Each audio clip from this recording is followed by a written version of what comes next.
CCTV Lawan Rashapi daga Frank Motors Kajaka dekali ga bathamai jongka Tata Motors halat ko ni Shillong ringkat baganet foodish ordar mapi nginwan ramani hakir dob yeng jongpi Ka Kynhun Myntri jong Sorkar Jila ha kasngi balang ka arpu santri ujembang arajar arpuar kala syemi karai ban Pynkiew dor ya kakiat kumbalai hadu saw nak sispa bat kabala aru banang Pynkiew dor shushu da kumbapra hadu khandai nak sispa kanang ban kintiu ya kajing penmi khajana hapo ka jila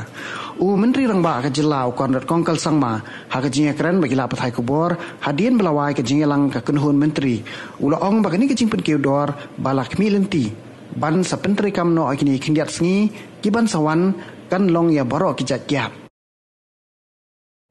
That there will be reclassification of category of brands for IMFL.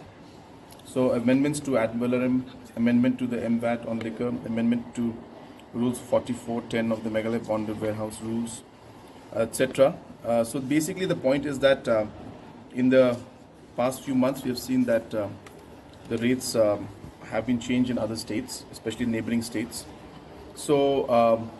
in interest of ensuring that we get more revenue, we have reclassified the different brands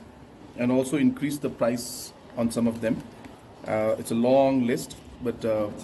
all it means is that alcohol will get slightly more expensive. And because there has been an increase in the rates in the neighboring states also,